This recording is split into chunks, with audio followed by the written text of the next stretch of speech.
So Katt Williams been spilling the truth for years. If you don't follow Hollywood's script, especially as a black man, they'll erase you from the picture. And just look at what happened with the late Malcolm-Jamal Warner. It all adds up now. Something you long believed to be true but realized wasn't. Well, as one of the main opponents of the Illuminati, I always wanted to know what information they had that This man didn't chase clout, didn't sell out, and straight up refused to take roles that made black men look like jokes. He kept it solid, never put on a dress, never played the fool just to get a check. And guess what? They pushed him to the side, not because he lacked talent. Malcolm had the skills, but he wasn't out here kissing up to the system. Life, it's fragile, and in the blink of an eye, you never know. You never know. So speaking of legacy, what do you hope that your legacy is going to be? There is part of me that I will be able to leave this earth, knowing and people knowing that I was a good person. And now that he's gone, all these media outlets and celebrities want to pop out calling him a legend, saying he was so underrated. Really? Where was all that love when he was alive and grinding? Where were the flowers when he was standing tall on his own principles? This ain't some wild conspiracy for clicks. It's a pattern. Katt Williams been warning us. He's been pulling the curtain back on how the industry really moves when someone says, nah, I'm not doing that. So let's dig deeper. Let's break down exactly what Katt's been exposing, what Malcolm stood for, and why the praise always shows up too late when it don't even matter anymore. And if you're into the truth behind the shine, hit that subscribe button to Juicy Real. This ride's just getting started. Malcolm-Jamal Warner, the man who lit up our screens as Theo Huxtable on The Cosby Show, tragically passed away on July 20th, 2025. He was out in Limon, Costa Rica, enjoying a peaceful family vacation. Just a dad spending quality time with his 8-year-old daughter, swimming in the ocean until everything took a terrifying turn. They got caught in a rip current. One of those deadly ones that this beach is notorious for. And to make it worse, there were no lifeguards on duty that day. Why? Because safety teams had been pulled to cover other high-risk beaches after some recent emergencies. Total chaos. Some nearby surfers saw what was happening and jumped into action. One surfer managed to save Malcolm's daughter. Thank goodness. Another tried to reach Malcolm, but it was too late. When emergency crews finally arrived, they couldn't bring him back. The cause of death? Asphyxia from drowning. The surfer who tried to rescue him was also rushed to the hospital and is still fighting for his life. Later, the autopsy confirmed it was an accident. Just a horrible, heartbreaking tragedy. What made it hit even harder was who Malcolm really was. A rare gem in Hollywood. A former child star who never lost himself. No scandals, no shady headlines. Just a man who stayed real, kept his dignity, and lived with heart. Rest in power, Malcolm. Malcolm-Jamal Warner was deeply respected by almost everyone who ever worked with him. He moved with quiet strength, the kind of man who didn't need to prove anything to anyone. Solid, grounded, and secure. Then out of nowhere, at just 54 years old in perfect health, he's gone. A freak accident while relaxing in paradise with his family. It's unreal. The only tragic part of his life? That it ended too soon. But let's be real. The man lived. He did it with purpose, dignity, and left behind a legacy that's hard to match. Now here's the part people don't want to talk about, how Hollywood ghosted him while he was still here. This ain't a random tragedy. It's the perfect example of everything Katt Williams has been warning us about. Malcolm didn't fall off, he just didn't sell out. After The Cosby Show, he could have jumped into the big budget world. Network sitcoms, goofy slapstick flicks. Hollywood would have loved to plug him into some loud, stereotypical roles. But Malcolm wasn't with that. He kept it real. No clown suits, no acting dumb just to make white folks laugh, no dresses just to get airtime. He turned those roles down because he cared about how black men were seen. That's exactly where Katt Williams comes in. He's been shouting this message for years. In interviews, stand-up podcasts, all of it. He's talked about how black entertainers get boxed in, told to stick to a character if they want to eat. Katt turned down those same wild roles, the suits, the wigs, the over-the-top buffoonery, and what did they label him? difficult, crazy, unreliable. But maybe, just maybe, they were both just too real for the game. Malcolm-Jamal Warner had it all: talent, discipline, and brains. But since he didn't fit the Hollywood formula, they shoved him to the sidelines. He refused to dance for the cameras or play the fool, and for that, they kept him out of the spotlight. But the truth? Malcolm didn't need Hollywood. He was thriving on his own terms. He launched a podcast called Not All Hood, where he kept it 100 about how mainstream media boxes black people into one image, like we're all the same. He never folded to the pressure. Instead, Malcolm put his energy into real projects that mattered: documentaries, stage plays, and films that hit on deep issues like Black history and systemic racism. He wasn't just talking, he was educating. In 2021, Malcolm wrote a bold op-ed for the Television Academy where he called out the whole system. He said it plain: white network execs, white writers, white directors. They're still the ones calling the shots on how black folks get portrayed on screen. He described those moments where black creatives get a little wiggle room to shape the story.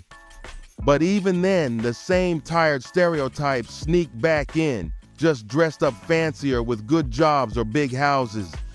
And Malcolm didn't stop there. He even took a stand against the direction of modern rap and hip-hop. He called out the misogyny, the fake toughness, and the toxic energy that's messing with the culture.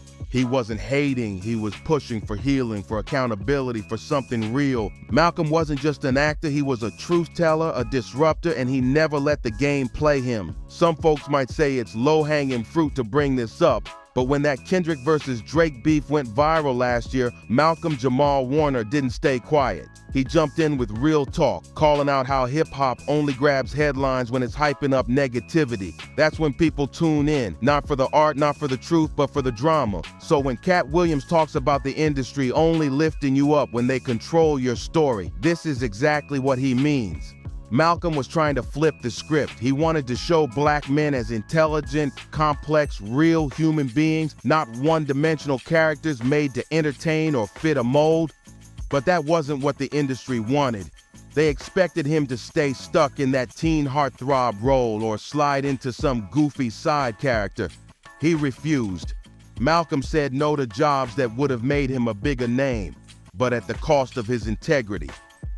Meanwhile, other black actors from his era were blowing up, cashing in and getting their shine by leaning into the same tired stereotypes he fought against. Malcolm chose a different lane, and yeah, it had consequences. He even hinted in interviews that people from his own team told him straight up, "You're too serious, not marketable enough." Translation: you're too black, too smart, too real. So the phone stopped ringing. And again, just like Katt Williams said, if you don't play the fool or go through that little humiliation ritual, they cut you off and erase you from the scene. Malcolm wasn't erased for lack of talent. He was erased for not folding. What's wild is, after Malcolm-Jamal Warner passed, the same industry that ghosted him started flooding timelines with love, praise, and tearful tributes. Suddenly, he was a legend. Suddenly, everyone remembered how great he was. But where was that energy when he was alive and fighting for something deeper than fame? People love to honor you after you're gone. It's safe. No need to confront what was really done to you. Malcolm didn't disappear. He was pushed out quietly because he wouldn't play their game. And now the same machine that ignored him wants to write the final chapter like he was always celebrated. Nah, let's not rewrite history. Malcolm was steady speaking truth through his art, his words, his actions. He turned down roles that didn't sit right with his values. He called out the systems, questioned the narratives, and stood firm in who he was. That made Hollywood uncomfortable. He didn't fit the character they wanted him to be, so they left him out the story until it was too late to answer back. And now they use words like underrated, unsung, quiet genius, but those are just fancy ways of admitting they overlooked him on purpose. If you weren't listening before, start listening now. This ain't just about Malcolm. It's about every artist who says no to the costume, no to the clown act, and gets punished for it. Katt Williams said it best: if they can't control you, they cancel you. Malcolm didn't play their puppet, and for that he was pushed to the background until he couldn't speak for himself anymore. Let's be real. Malcolm-Jamal Warner was a blueprint for how to move with integrity in an industry that thrives on control. He wasn't loud, but he was intentional. Every role, every word, every step, calculated with purpose. And that's rare in a place where most are just chasing the next check or viral moment. But here's what's even more telling. While he was alive, you didn't see him getting invited to late-night shows, magazine covers, or big award stages. Why? Because he didn't fit the character they wanted him to play. He wasn't the funny sidekick, the over-the-top stereotype, or the watered-down version of blackness that makes execs comfortable. He was unapologetically himself, and that didn't fit the script. Katt Williams has been saying this for years. When you refuse to be a caricature, they lock the doors on you. You can be talented, respected, and loved by your peers, but if you don't dance the dance, you're out. Malcolm's absence from mainstream recognition wasn't an accident. It was the cost of integrity. And now that he's gone, suddenly the red carpets roll out, but only when he can't speak back, can't challenge the narrative, can't shine his own light. This is bigger than one man. This is the system in plain sight. The question is, how many more have to get ignored, erased, or silenced before people start calling it what it is? If you felt this truth, hit that subscribe button to Juicy Real, because we're just getting started pulling the curtain all the way back. Now let's get into what really made Malcolm-Jamal Warner different. He wasn't chasing approval from the mainstream. He was building something real. Behind the scenes, he mentored young actors, supported indie filmmakers, and poured into projects that actually meant something. He didn't need the spotlight, he was the light. And even when the money wasn't crazy or the cameras weren't flashing, he kept showing up for the culture. He made time for education, Black history, and truth-telling in art. No gimmicks, no clickbait, just real work that mattered. But that's exactly why he was so dangerous to the machine, because he couldn't be controlled, bought, or boxed in. That quiet resistance, that's power. And it's the same power that Katt Williams has been talking about for years. The moment you choose authenticity over access, they treat you like you don't exist. Malcolm wasn't bitter. He wasn't out here crying for attention. He just kept pushing even when the industry didn't clap. He was building legacy, not hype. And now folks want to post his picture with long captions like they were riding for him all along. Nah. Don't do it for the likes now that he can't call it out. Give people their flowers while they're still breathing. Celebrate the ones who stay solid, even when it costs them everything. And if you're tired of the fake and ready for the raw, smash that subscribe button to Juicy Real. We're not here to play nice, we're here to tell it real.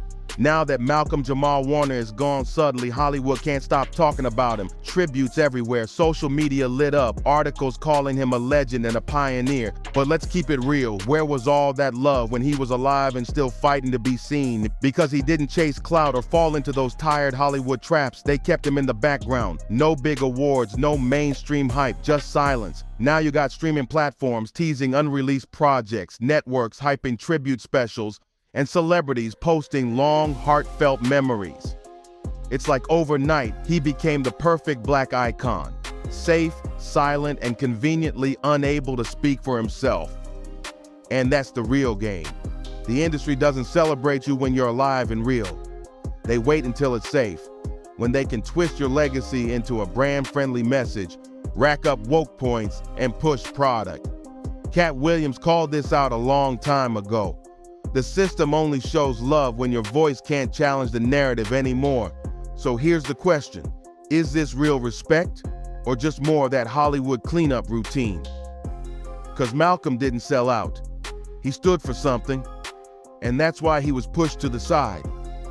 He wasn't just another celeb. He was one of the rare ones who stayed grounded, thoughtful, and committed to his values in a world that rewards fake over real. His death isn't just sad, and it's a wake-up call. So what do you think? Was Malcolm sidelined for keeping it solid? Why does it always take a tragedy to get attention? Drop your thoughts in the comments, then don't forget to subscribe to Juicy Real. We're keeping the truth alive.